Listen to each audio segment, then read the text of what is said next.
This podcast is dedicated to the Dakota. We honor those who care for the land on which our building and its community is built. Thank you. Hello and welcome to the Students' Co-op Memory Journal. It is November 11th, 2011, and this is episode 1. Before then President Abraham Lincoln signed the Morrill Land Grab Act of 1862, breaking already fraudulent and unfair treaties and betraying the indigenous inhabitants of the area further, with a thankfully unsuccessful but very much deliberate attempt at total genocide of the Dakota. Before Minnesota was declared a state, the Minnesota Territorial Legislature drafted a charter for its territorial university, near what would the next year come to be known as the settlement of Minneapolis. As Europeans spread conflict across this continent of Great Turtle Island, so the universities grew off the spoils of war and genocide. The U of M invited chapter houses for a number of Greek-style fraternities and sororities who called themselves secret societies, and among them was a house for the 1833 established Psi Upsilon of Union College, New York. The Mu chapter house was established in 1891 at 1721 University Avenue Southeast in Minneapolis, where President-to-be and Yale man William Howard Taft gave a speech, possibly at the dedication. 48 years later, it seems there was a snag in this march of supposed progress, and the fraternity sold the building and moved down the street. A Miss Wishcamper, whose story we might hope to explore in another episode, encouraged cooperative organization, an egalitarian movement, to make their move. They did, and the legal entity, the Students' Cooperative Incorporated, became the owners of the building January 1st, 1940. Presently, the Students' Co-op faces an uncertain future, as the reality of imperial colonialism, its myths of supremacy, and rising calls for overdue justice are shaking foundations to their cores. Perhaps only those who ground themselves in truth will be left standing. What is the truth of the Students' Cooperative Incorporated? That's what this podcast is hoping to find out from people who live there. It is not just an affordable co-ed living situation, not just the first place people struck out from their parents' house to live on their own, not just a shelter, not just a NASCO cooperative, not just a philosophical detachment from the mainstream, not just an activist organization, not just a radical planning space, and not just a 3-story building sandwiched between fraternities on historic Frat Row. It may be or have been those things, but it is also a kind of home, or at least a place where home happens for a while, for dozens of people who share its walls at a time. On a personal note, as someone with a very split family, it was also the first place I felt something even close to the word home. But don't worry, I'm going to get out of the way here and give the mic to other co-opers. 10 years ago, on November 11th, 2011, my then roommate at the co-op, Charlie Lennon, recorded an interview with R.T. Ravenholt, a former resident who was born in the 1920s and moved into the co-op in its first decade of existence. What follows is a condensed form of that interview. I couldn't find my old ledger of all the bills I paid during those years, but now I got it. Oh, good. Good. But anyway, let's just start and you can ask questions. I'll see if I can answer them. Okay. Yeah, I've got a whole bunch of them, so we'll see how many we can get to. I guess the first question is if you know anything about how the co-op actually started. Yeah, to the best of my knowledge, let me just see here. Like, we don't even know, who are the people that started it, or? I have it written down that when I moved to the University of Minnesota in September 1944, my friend Stranscope suggested I stay at the Students' Cooperative, 1721 University Avenue Southeast, ideally located on Fraternity Row. The Students' Cooperative, Inc. at the University of Minnesota, founded in 1940 by Midland Cooperatives, Inc., had strong Scandinavian roots. The first cook house mother was Ms. Alpha Jepsen, originally from West Denmark, Wisconsin, which is where I'm from. Oh, wow. During the 30s, she had been chief cook at Grandview College, which is a Danish college in Des Moines, Iowa. She became the first cook house mother of the Students' Co-op. She lived there. There was a unit there that was the house mother's unit. And she was there when I arrived in September of 1944. But in 1945, she married and moved to California. Okay. Okay, so that's what as far as I know, origins started by key people at Midland Co-op, which was a large dairy cooperative. I mean, it began as a dairy cooperative, and was a strong, and I think, its remnants are still active. What is it? Your largest cooperative now is, I think it has Midland in its name, along with some other names. It's a very large corporation, headquartered in Minneapolis. Oh, okay. I have known the name. What the hell is it? Midland. Da-da-da. Was it a credit union, possibly? I guess my friend found a No, credit. it was Midland was started as a dairy cooperative. Yeah. In the upper Midwest, Minnesota and Wisconsin. And, I know. The name now is Archer Daniels Midland. Ah, okay. The Archer Daniels is probably the biggest agricultural cooperative in the country. Oh, wow. Huh. They just bought, do you know, they just bought the house and started? I've got that somewhere here. It was a fraternity house. Yeah. I think it started in about 1910. Mm-hmm. Then I think it was with the advent of the war there in 1940, things changed. Hmm. And that fraternity gave up its house anyway. Yeah. And Midland Cooperative must have purchased it from them at that time. Oh, okay, that makes sense. Yeah, because I was reading about the fraternity during that time, and they had moved to a different house. They had found a different house, so they must have just been selling the co-op. Yeah. Indeed, you might research a bit Archer Daniels Midland. Thank you. Just to get additional information on the evolution of that organization. Okay. This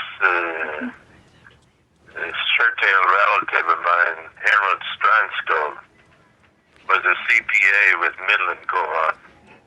Yeah? And he was their key representative dealing with the students' co-op. Oh, okay. In other words, he was the one who carried the ball CPA. for Midland Co-op, and to whom I related. He was the one who chose me to be the business manager at the end of 1945. Oh, cool. At the co-op or through Midland, or? Pardon? Oh, where were you the business midterm? At the co-op? In September of 1944. Yeah, okay. And I lived there paying board and room for that next year.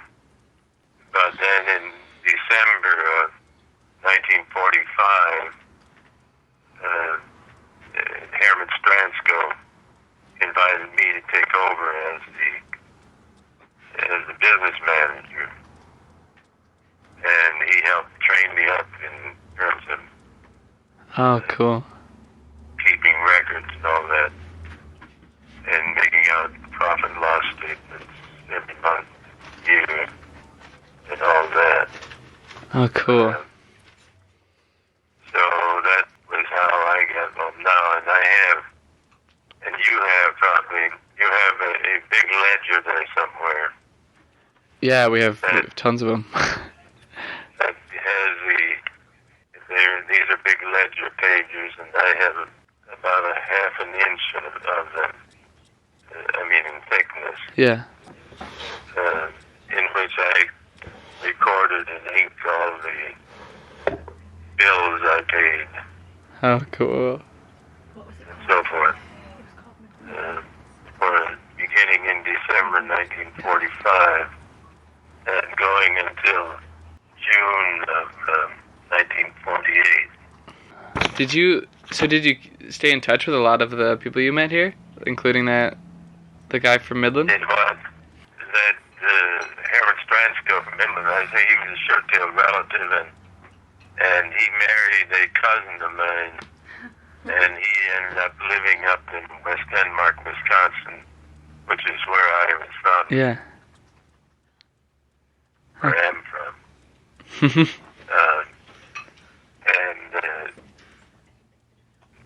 We didn't have. I mean, I moved on out in the world, and so in later years I didn't see very much of him. But Okay. I know his wife was a cousin of mine, and his two children I've known fairly well over the years. Oh, cool. Did you keep in touch with anyone else at the co-op? Oh, yeah. For years I was in, for example, there were two Jensen boys who were from Luck, Wisconsin, whom I was very closely associated in high school because we all played basketball together. Uh, And they both went into law school. And they took pre-law and then law at Minnesota. Eugene Jensen and Durain Jensen. cool. And there were others. Kenneth Berge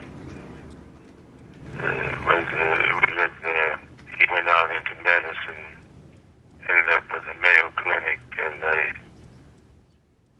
had occasional communication with him in recent years. Cool. So there were a fair number that I kept in moderate touch with during a decade or two or three. But I haven't had much communication with them recently. That's great. So how did the house work? How many managers did you guys have? Did you guys have an application process? No, we didn't you did really chores? have an application process. The people would come and want to live there, and we had I'm not quite sure what his title is. Maybe he was president, Wilbur Bennington. Wilbur Bennington.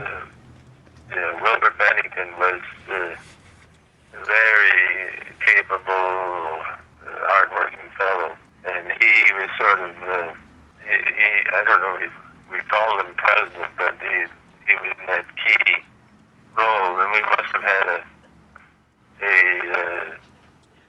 little board of some kind. Okay. I don't think I remember, but Wilbur Bennington I worked closely with because, for example, I was accepted for medical school beginning September 47. So the summer of 47, I didn't have to study. And I and one of my brothers, we took off, and two other from the students' co-op there, Arnie Knudsen, a Norwegian student, and Tom Marr, the four of us, my brother Otto and I, and those two, we drove out west to Glacier Park, and otherwise we were three of us, my brother Otto and I, and Arnie Knudsen. We were heading for Portland, Oregon. Okay. Tom Marr, he was driving the car. He went out to Seattle to visit an uncle. But we went down the Columbia River Road to Portland. But when we got there, the cherry crop was ruined because of rain. The lumber mills were on strike, and we couldn't find any employment in Portland. I quickly decided to hitchhike down to Los Angeles and find work there for the summer. Cool. Which I did, and worked there until late September, and then I went back to Minneapolis to start medical school. And also, I resumed the business management then for that winter. Okay. But Wilbur Bennington had been taking care of the business during my absence that summer. And then the following spring, June of 1948, I married, and my wife and I, we went back to L.A. because we had jobs at a waiter list there, Cool. and worked in L.A. that summer again. And then I came back to medical school in Minnesota, starting my sophomore year that fall.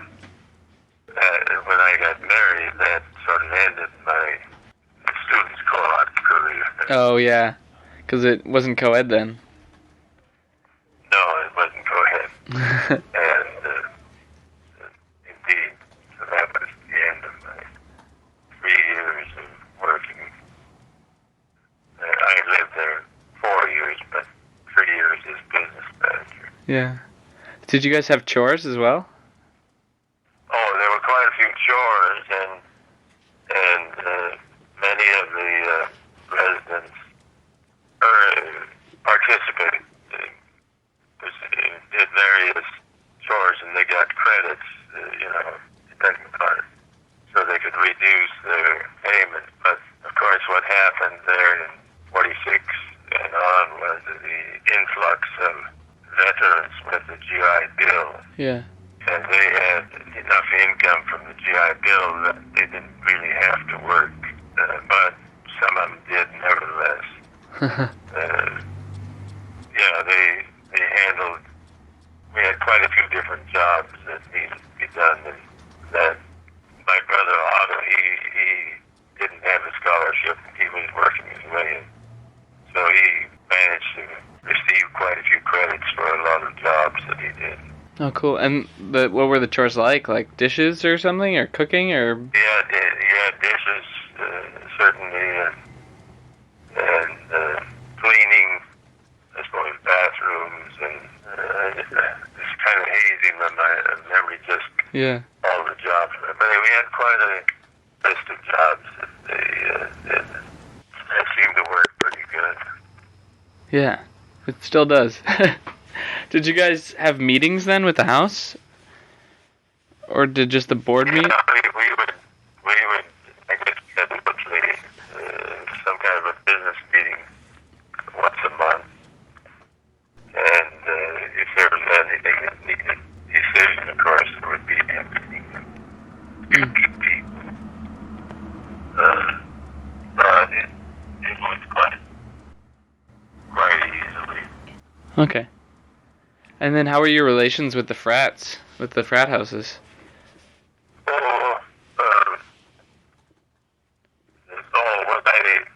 When I began medical school, then I joined the Phi Chi fraternity, medical fraternity, Oh, okay. over on Harvard Street. Yep. And It's still there. yeah, so that was valuable because, for example, they had a lot of old tests so we could review, when examinations were get some guidance. Yeah. So that was my social home during medical school, was Phi Chi fraternity. Oh, okay.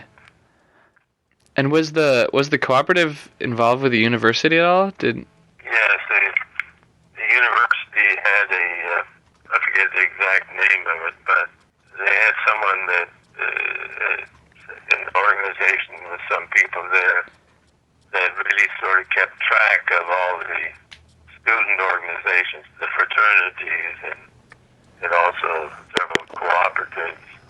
I think there was probably a woman's cooperative.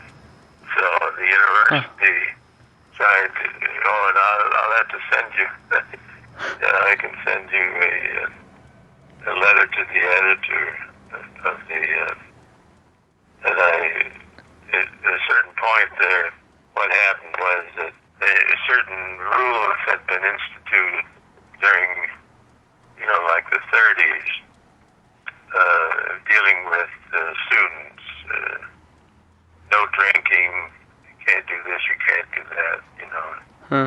fraternity houses. But then, following the war, when a large number of veterans came back and joined the fraternities and all, indeed, drinking was something they really wanted to do. Yeah. So there was a little clash between the old culture and the new culture there. And it happened that in the university there was somebody in charge of that student activities who got a little too demanding or intrusive in the social affairs of, these were then, like 25 or 30 something adult veterans back, and it did not take some time to being managed as though you were a 17-year-old high school student coming in. I'll remember to send you this letter that I wrote that time. Please do.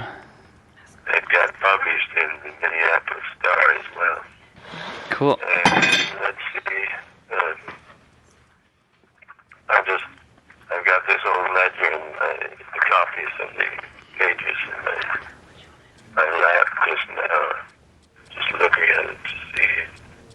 But you would have those, and you could look back to the 40s, and you'd see my entries there. Oh, yeah. See your handwriting in there? Yeah. Starting December 1945. Cool. What were the people like in the house? Was there a lot of art or music, or were a lot of people studying, or? Speaking of that, we were fortunate. We had a young man, Stan Kaplan, who was a very expert pianist and liked to sit and play for extensive periods. And I loved listening to his playing. We have a lot of pianists here now too, and it's just wonderful when there's music coming from downstairs. And we had occasional parties, like for homecoming and so on. Mm-hmm. When we would invite our girlfriend and have music and dancing, that was very nice. A jovial time. Yeah. But in those days, we couldn't take the women above the first floor. I was gonna ask you about that. So, on the third floor were all the cots, right? And then what happened? Yeah, there was a big room on the top floor, and we had double-deck beds, cots. Mm-hmm. And that's where we slept, yeah, so. I had a big leather chair in my study room. I had a roommate. I found a big leather chair that is sufficiently commodious that when I studied and I got sleepy, I'd sort of relax and sleep a bit in my chair. Yeah. Because I didn't want to go way up into my cot on the top floor. Where was the study room? Was that in the basement, or? Yeah, the rooms that we had two to a room. That's where that was our room, that's where we studied, but we slept up in that Oh, big okay. loft. So the rooms were on the second floor. Yeah. Okay. And then was the back extension there? The back part of the house that's made of wood and white? Well, there was, I don't know if, I don't know to what extent it may have changed somewhat in the back, but there was, there was quarters there where the house mother used to live. Okay. A sort of substantial apartment there. Okay. Imagine that may well be there yet. Yeah, that's what we call the extension. Okay. And then so like throughout the years the house has been kind of countercultural, like on like in the '60s, there was a lot of like hippies in here and stuff. Was it like that at the time, or was it just everyday folks, or was there ideologies or ideas that a lot of people had that lived in the co-op? No, I don't think it wasn't very political. No. Okay. I suspect that something came along later. Yeah. Most of us were too serious. We were very serious about our education, and we enjoyed the fellowship of the co-op, but we were not into much politics. The house mother you mentioned, so she would do cooking. And did you guys have maids or anything, or gardeners or anything else hired out like the frats used to, or was that all done by chores? So we just had the house mother or cook. Okay. Then we employed. There might be a dozen or so of the residents who were busy working at various tasks around here, and thus getting credits toward the cost of their room and board. Yeah. Great. Is there any? I wanted to ask you too. Is there any hidden secrets in the house, like hidden compartments, or a time capsule, or hidden rooms? No, not many. There on the basement floor, of course, we had the kitchen and we had the dining room. Now, when I was stopped to see you all, you see me, it was pretty well filled up with stuff, cluttered with the dining room. But when we were there, that was free of all that clutter, so you could have a lot of people eating there at the same time. Okay. We had 40 fellows staying there, and much of the time we had about 100 other boarders who came there. Wow. So we must have been seating at least 100 in that dining room down there. Wow. And every Monday, the way I worked it was that each Monday, beginning, I guess, at 6 o'clock, whenever the dining room started, I would sit at the head of the stairs and collect the monies from boarders and also residents. Oh. So I could do that quite efficiently then, collecting those on Mondays. Cool. And one interesting that I can mention, when I started there as business manager at the end of 45, at that time we were receiving our milk in 10-gallon cans, and then we would just pour the milk into pitchers, to put on the table. Yeah. And that worked fine. We just used a lot of milk, and but then at a certain time, it was in the 46 or so, the health department decided that was unsafe, and we had to get a milk dispenser where the milk was refrigerated. And we didn't like that so much because it added substantial to the cost. Oh, yeah. As long as we were just getting the milk supplied in 10-gallon cans and pouring it into pitchers and serving it, that there was never any trouble from that, but the health department just wanted to. Yeah. You gotta keep the milk colder and something. Of course, that costs money. Yeah. We used to have, like homecoming, we had a sort of open house, and a lot of the fellows, of course, had their girlfriends. Yeah. And so we had a good blast in such occasions. After the war, they were playing a lot of cards, a lot of poker, and also some bridge. But a lot of Army veterans enjoyed their poker. Do you have any other great memories of the house or another co-op you lived with?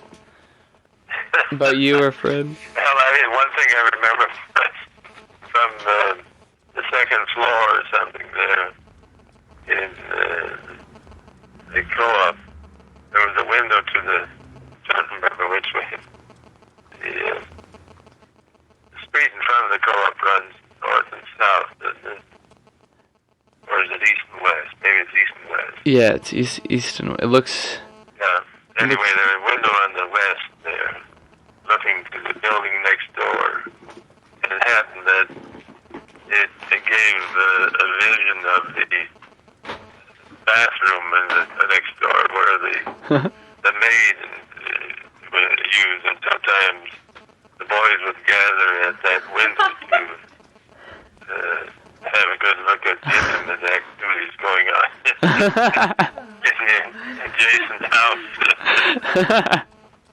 And we had a cook, Bee was her name, she went by.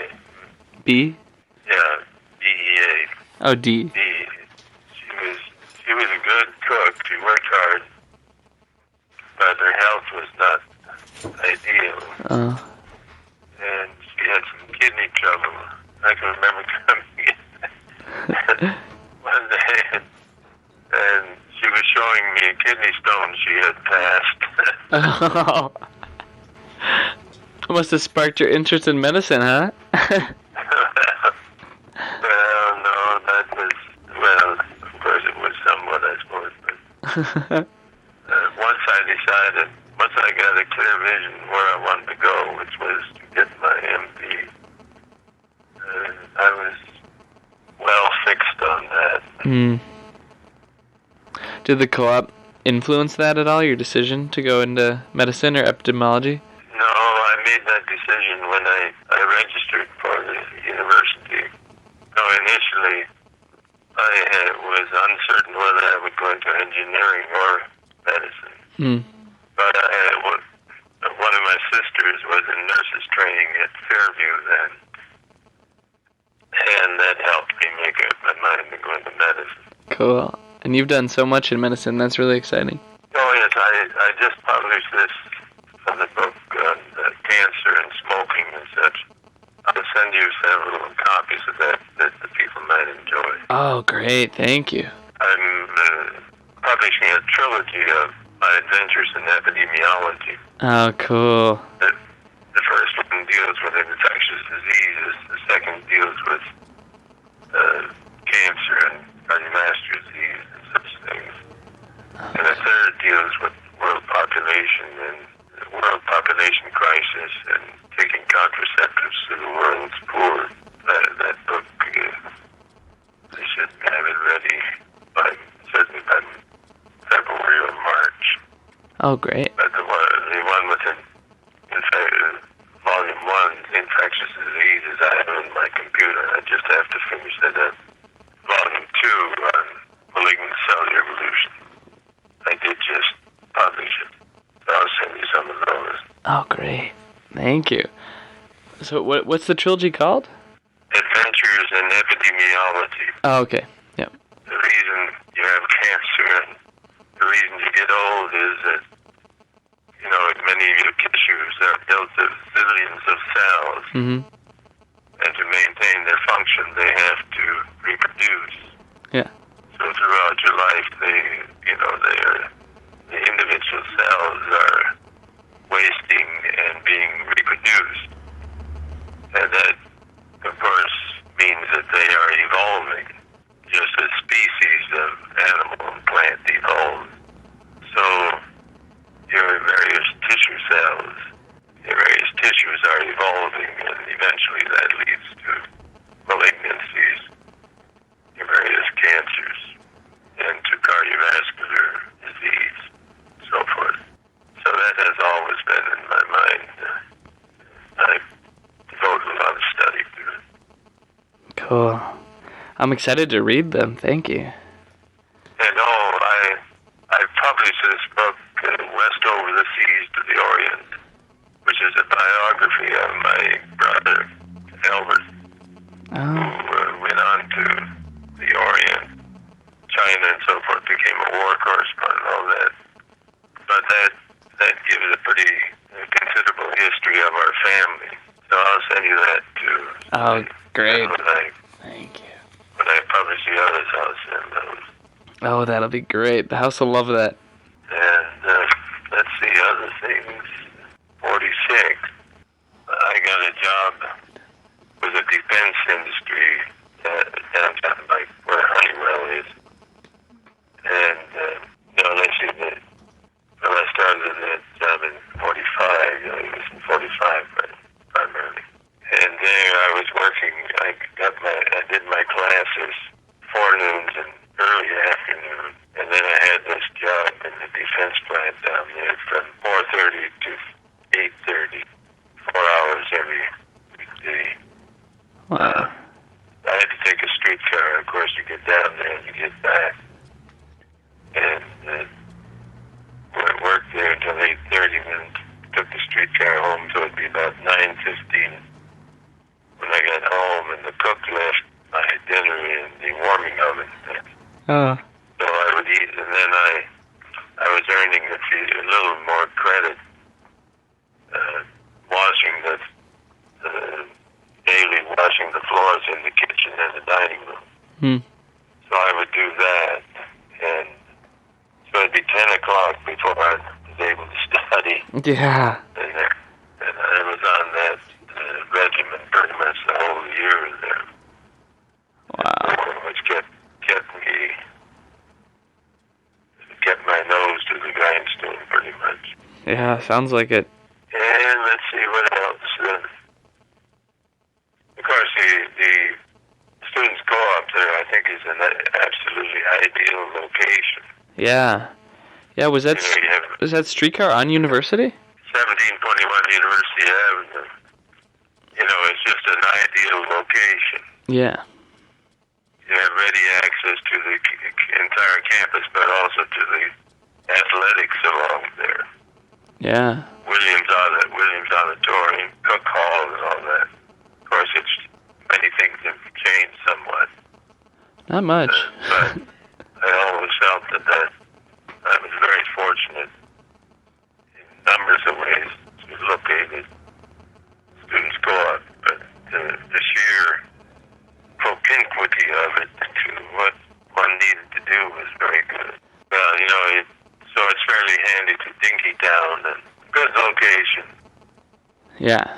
Yeah, it's fantastic.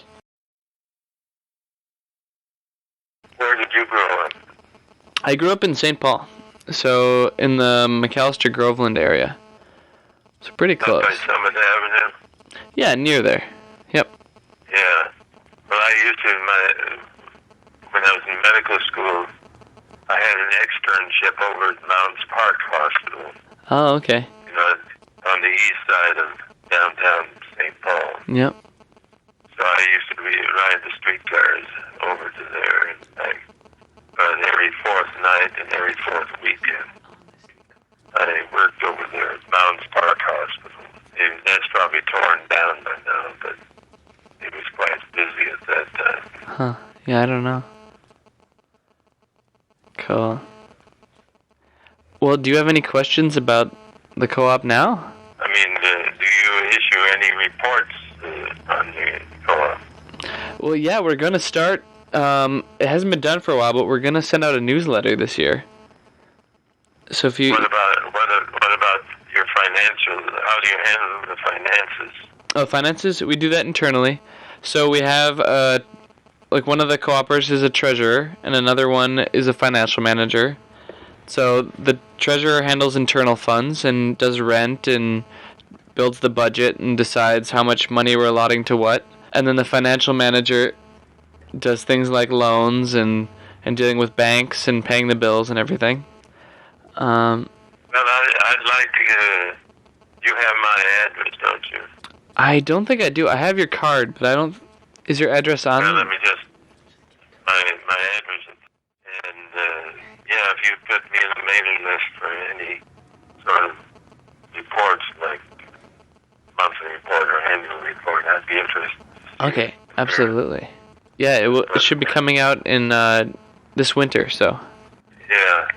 Well, thank you so much. Yeah, well, if you have additional questions, feel free to call. Let's keep in touch somewhat. Okay, great. Thank you. Oh, yeah. This is good to have this chat with you, Charles. Yeah, I really enjoyed it. Thank you so much. Your major is what? I'm biology, so.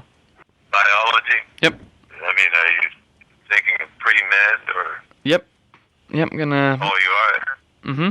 Oh, you are thinking of a pre-medical. Yeah, yep. I'm looking at med schools right now, so.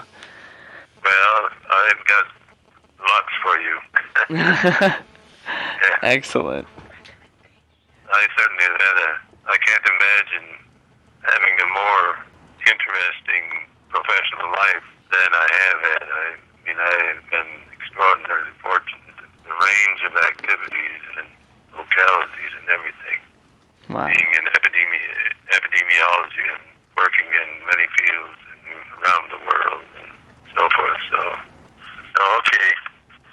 Great to chat with you, Charles. All right, you too. Thanks so much. You bet. Bye. All right, bye. Thank you for listening. I hope you enjoyed that.